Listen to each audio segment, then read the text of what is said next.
Vaibhav will be our next speaker. He's a consultant at Arunodaya Deseret Eye Hospital in Gurugram.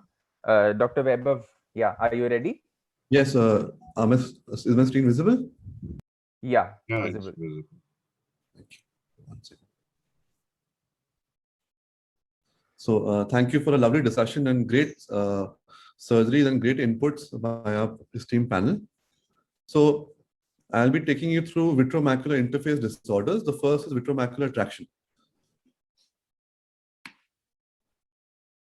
So the important key is, as after highlighting the essential features of clearing the port and doing the corvitectomy, it's very important to place very minimal amount of tricot over the posterior pole so that it highlights the extent of vitreomacular traction very well. That's very, very important. So after that, you can see the visualization becomes very, very clear. You are able to delineate and define the extent of vitreofoveal or vitreomacular traction. Just with the help of your cutter, it's very important. Do not induce a PVD, especially in this area. Do not pull anterior posteriorly, as you can deroof this traction. Very important, very carefully and gently, just clear the posterior hyaloid trim. See, this should not be done. This would actually, if you carry on doing this will actually deroof the traction and cause a hole. So very, very important. Stay put, clear the edges, and be patient. You will find the entry, and that will help you to shave off and clear off the posterior hyaloid. And in cases you are unsure of, in cases you might feel that you've done too much, it's always better to do iLM peeling as well to make sure you're not causing a hole and you're able to treat that on table itself. This was the patient and did well post surgery. Coming to full thickness macular hole. So in case of macular hole, again, the important message here is that the main part of the procedure is the posterior pole. These patients have very good vision. I always use triamcinolone to stain and delineate the posterior hyaloid. It helps me to be sure that I'm doing complete PVD. So I'm not in any doubt in that cases. Then I inject BBG, stain, keep it in under fluid, keep it for 30 to 45 seconds till I'm sure I've got enough stain, and then clear it off. My preferred modality is to do a pinch and peel. The important part is to go as far away from the fovea, start temporally or anywhere where you're very comfortable, your hand is comfortable, and the pinch, the grasp should be very small so that by mistake, even if you do grasp the retinal tissue, it should not be a big amount. So with a small pinch, you're able to open the flap, and the preferred modality could be doing a complete peel all around, or you can also do iLM flap depending on the size of the hole and your comfort, because both are equally good procedures. However, the flap would be preferable in larger hole. Okay, so peel all around. Be sure you're able to remove the iLM all around the traction. You can also leave the nasal iLM if you're doing a temporal flap, temporal only flap. You can. So the important part would be peel the iLM around the hole and relieve the fovea from the traction, foveal edges. And this step also is very crucial. You should not have a very high vacuum while trimming the flap edges, because you can end up amputating the whole of the flap. So very minimally, just trim off the flap, and the remaining part can be gently just placed over the hole. Don't stuff it in, because stuffing it does not help. And with an adequate gas tamponade, the patient does well post surgery. Now, it's not always a rosy picture in such cases, but you have to be very, very careful. The key point is your visualization should be very good. And so again, I'm using triamcinolone here. This is a patient in the macular hole with an ERM, but I do make a few mistakes here, which I'll be showing so that everybody can learn from these mistakes and not to repeat them.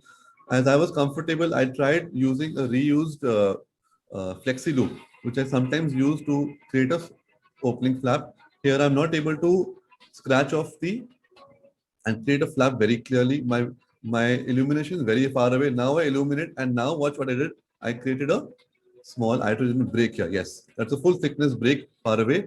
So I should have realized that long ago, not using this flexi loop, not scratching too much. So what I do is I be patient, be calm, not to worry. I start again from some other place. You can see the negative staining because of the ERM. Here again, what I'm doing is pulling on the ERM, and what it's doing is also pulling on the edge of the hole. That should be avoided. So be careful, very gently remove the ERM all across and have minimal traction or minimal pull on the edge of the hole, and complete the ILM peeling, and preferably around the area of the break as well, the itinerary break that you created. If you can do that, I should laser the area or should I not laser the area of the itinerary break. But as I had learned previously, I left it. I did not laser it because it was a small break away from the fovea, and I was quite confident that it might stay put. So very important to complete your ILM peel all across. And in this case, as the ILM was not, tissue was not present, but it came off with the ERM. I dried the posterior pole. Very, very important to dry up the posterior pole very well, especially in cases you're making a flap. Don't go on the macular, on the whole area. Keep on the disc. But in this case, as there was no ILM flap, I was able to dry up the macular hole as well. And 1 month post-op, this is the patient, and the laser the itinerary break area was perfectly fine. This was, and patient did have a closure. However, there was RP atrophy. The patient did not gain much vision, but I learned a lot in this particular case. So visualization is very, very important. So you can use either a contact lens or a biome, whichever you're comfortable with, which will give you the best visualization and resolution. So you can able to very well delineate the layers which you're going to stain and peel.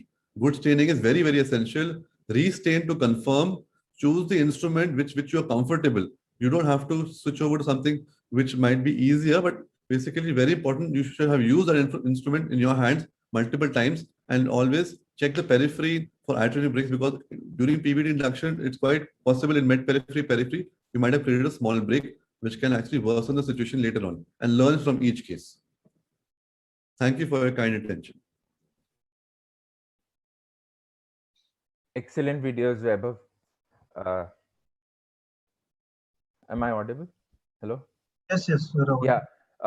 Dr. Vaibhav, now in VMT and ERM cases associated with PVR, do you start your peeling with the at the macula itself, or do you do a complete PVD and then move on to the macular membrane? Because in PDR, you want a complete hyaloid removal also.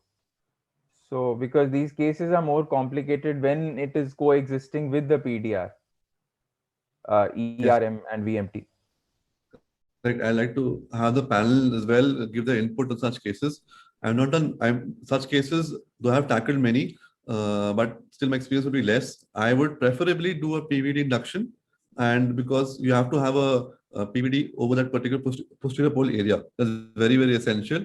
And then you can also then you can go for ILM peeling or trimming of the posterior hyaloid in case of VMT. But you can also directly maybe just stain with a tricot on the posterior pole and peel off, because that ILM peeling, you're making sure that the posterior hyaloid is already off. So you can do that in staining. If you have to do a ILM peeling, the vitreous has to be removed first. You cannot pick the ILM if the vitreous is there. So the vitreous, the PVD induction should be there as much as possible. In diabetic patient, you cannot do the complete PVD induction, but if you want to do macular ILM peeling, then your vitreous should be removed before doing that. And one point, very nice presentation about that flap technique. One small point, Dr. Vaibhav, when you're doing fluid air exchange in these patients, your tip of the fluid needle should be away from the flaps towards the disc, and it should be very, very controlled, because even a very nice surgery, sometimes the flap is that is very important. Very nice. So the last case, actually, I could not make a flap. So in that case, I went to the posterior pole, but as you think rightly, keep on the disc away from the flap. If I may say, there are a few points which can be taken. Like during when you are injecting the dye for the staining, I would prefer the dye to be injected little towards the superior arcade rather than at the macula. Exactly, for these macular hole cases. And when you are peeling the ILM, it has to be small, gradual steps, not a large peel at once go. Because especially for the learners, beginners, when you are taking a large chunk, you might touch retina somewhere, because the retina is like a ball. So when at the posterior pole, when you are taking a large part of ILM, in your second case, probably you have shown that you have been taking without, like you grasp again, pull again, grasp again, pull again. That would be a better point, I think, better way to do. Because I did myself during the learning phases of macular surgery, while taking a large chunk, I was very excited because I was able to peel. So during the initial few cases, so I did touch a retina. So I learned from my mistake that you have to grasp again and peel a little bit more, then grasp again and peel more. That would be a better thing to do, I think. Heavy brilliant blue is a very good option for staining these cases. One should try and use heavy brilliant blue instead of using this routine dye. And we should never feel egoistic to stain again and again. Maybe repeated stainings are required, maybe twice or thrice staining. And even after repeated stainings of ERM, there are few transparent ERMs which do not stain. In those cases, we can always go for a negative stain, like stain for the ILM and then peel the ILM. With that, at times the transparent ERM comes out. Yes. If you are not able to stain the ERM, you can always use Reti Blue, and Yes. then the ERM stain is very good. So you can use Tricot for vitreous. For ERM, you can use Reti Blue, and for ILM, you can use BBG. So you can do a lot of chromatic vitrectomy to differentiate different parts of the retina or pathologies.